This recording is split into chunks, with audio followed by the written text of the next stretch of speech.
Because in their mind, citizenship is equal to religion. It just got quiet in here.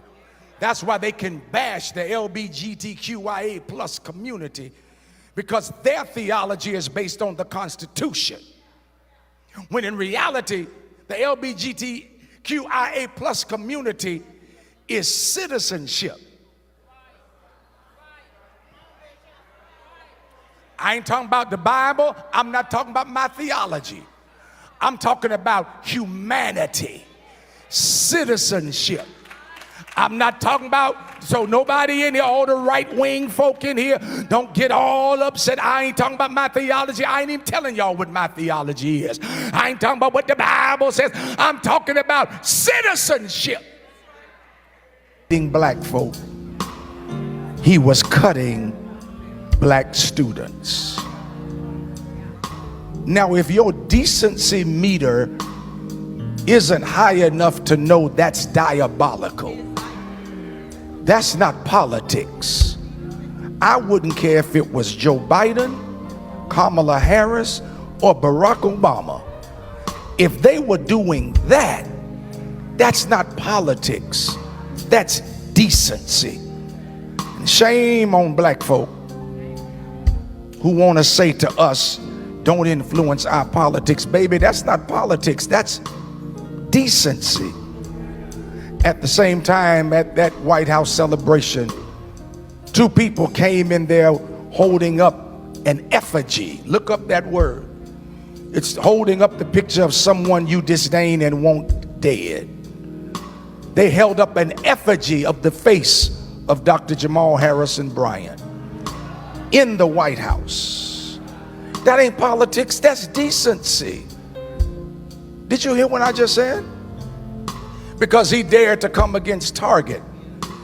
Now, he didn't come against Target because of DEI. He came against Target because after George Floyd was murdered in the headquarters city of Target, Target promised certain millions of dollars to the black community because of that senseless murder. But when they got scared of Donald Trump, they didn't just take away DEI, they took away the money from the promise that they made that had nothing to do with Donald Trump, but had everything to do with them investing in the black community after the murder of George Floyd. That's not politics, that's decency. That's not politics, that's integrity. Children bigotry. Now y'all done got quiet now. We teach our children that they better than other people. Shame on us. Y'all listening to me? Nathaniel, here I go, getting in trouble. Nathaniel would have been a great Christian nationalist. He would have been a great right-wing Christian nationalist. Because Christian nationalism operates from the notion of if you're not like us, you're less than us. They declare that if you aren't Christian, you aren't worthy of citizenship. Because they declare that this country was founded on Christian values, which is the dumbest thing I've ever heard, because God's name ain't even mentioned in the Constitution. As a matter of fact, the Pledge of Allegiance was written in 1892, but under God wasn't added till 1954. Y'all don't like history in here. No, Christian nationalism. They wrap themselves in a flag instead of carrying a cross. That's why they can be against Muslims and Jehovah's Witness and Buddhists. Y'all ain't talking to me now. Because in their mind, citizenship is equal to religion. It just got quiet in here. That's why they can bash the LGBTQIA plus community, because their theology is based on the Constitution. When in reality, the LGBTQIA plus community is citizenship. I ain't talking about the Bible. I'm not talking about my theology. I'm talking about humanity, citizenship. I'm not talking about, so nobody in here, all the right-wing folk in here, don't get all upset. I ain't talking about my theology. I ain't even telling y'all what my theology is. I ain't talking about what the Bible says. I'm talking about citizenship. Is the mic on?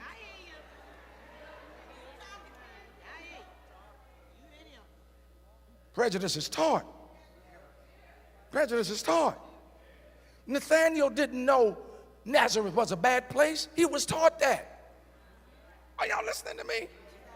But here's the good news. Prejudice only has the power you give it. Preach Rudolph McKissick.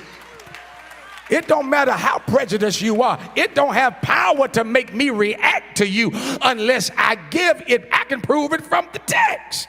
When Jesus walks up on Nathaniel, he does not go low with Nathaniel. He doesn't get in the mud with Nathaniel. He looks at Nathaniel and says, you are a man of honor. Y'all ain't talking to me in here. That's not politics, that's integrity. So we got to pray for this nation. You can't pray for the nation without praying for the president. Whatever he might be, we got to pray that a change comes. I don't want anybody to misinterpret my words. When I say we got to pray that a change comes, I mean in him. I don't want anybody to misinterpret my words. I mean a change in him. To stop worshiping those who want to take our country back and do the things that takes our country forward. If he does something that's good for the country, I'll celebrate it. If he does something that takes us forward, I'll celebrate it. But if he keeps stepping on the necks of black people, I will not be silent. If he keeps stepping on the necks of our black children, I will not shut my mouth. You will not shut me up. And not only me, but there are voices all across this country who will stand up every Sunday and declare, let justice roll down like a mighty river. It is the calling of the black church.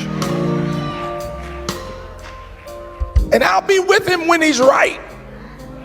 Be clear. Even a broke clock is right twice a day.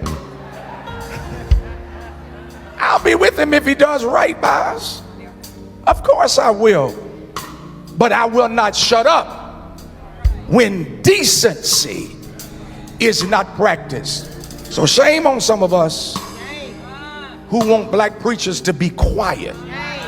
Shame on some of us who want to say this is about influencing your politics. No, I'm trying to kick into gear your decency. Some things aren't politics. Some things are decency. If you can have a Black History celebration and at the same time